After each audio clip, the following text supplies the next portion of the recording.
there's a whole game.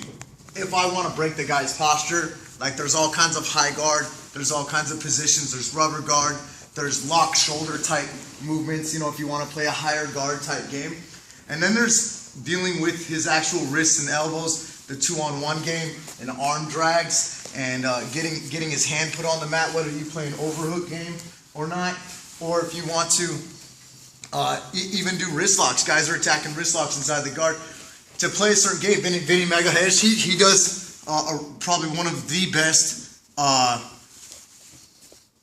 no-gi hand grip game for the omoplata and the armbar. He's able to attack this. I mean, MMA, all these, you know, basic gi type movements, but he does that really well. What we want to do is that we want to be able to attack his arms and his body and be able to do that without always breaking his posture. We definitely want to break his posture in Nogi. That will be the next Nogi guard time, because that's a whole, we want to deal with striking and all that good stuff. But this one is going to be more Nogi grappling type phase. So I want to get this guy's arm, what I call pocketed, his wrist in my armpit. Okay?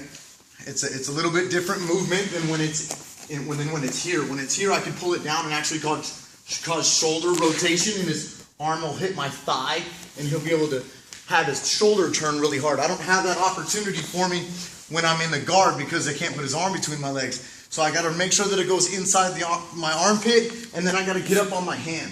Getting up on my hand is going to be really important, because if I lay back and try and drag him or try and sit on my elbow, he could pull out real easy. Pull his arm, he can pull that out too easy. As I'm here, now if he tries to pull out, I can actually follow him into a basic upa, right? I do that more often than you think, okay? Or I have the basic arm drag. I'm able to move his elbow off my body, open up, start to drag his body across, and come up to his back.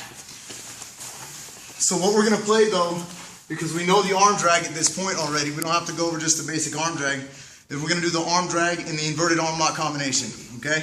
So I'm pocketing his wrist in my armpit, getting the back of his tricep, it's monkey grip, there's no thumb involved, and then I'm trying to get abreast of him like this. I'm trying to get as close as I can. Okay, and you guys can practice doing the back take. I'm going to pull his elbow across, open my legs, scoot my butt, and I've cupped his arm like this.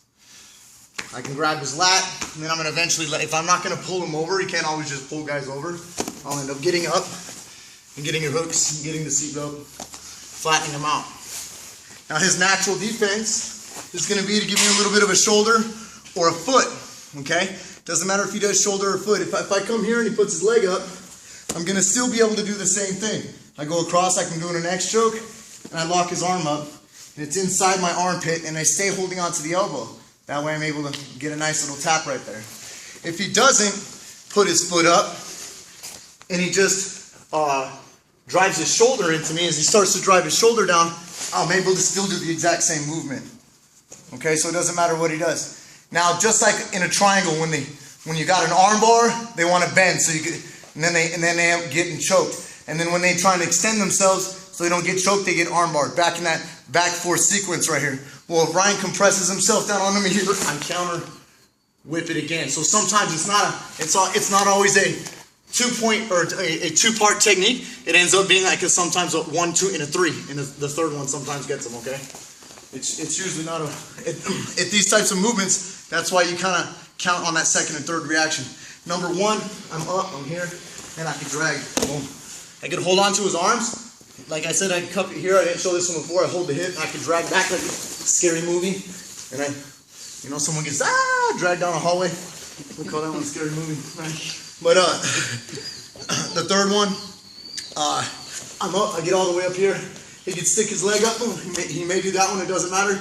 I can use my hand. I'm just going to swing my legs, put my hand in front of his face, and I get the arm bar. From here, he can actually just go ahead and put pressure into me, and I'll counter drag again. Start moving up, or get the scary movie movement going. Start getting his neck. Guys, if you noticed, go up right here. Watch. My hand's on top of his hand, which means my hand should get to his neck first. I don't want a hand fight once I get his back. Other details, I want to pull his hip bone. Like when I pull his back, see, it doesn't go so well. When I grab his hip bone, it'll go over. But this is what I want you to do around the neck. Watch, he lands, hands around the neck already. I'm usually trying to hold this and just pull a one-arm choke anyways. Does that make sense? Yes, sir. Any questions? Ready, set, let's go.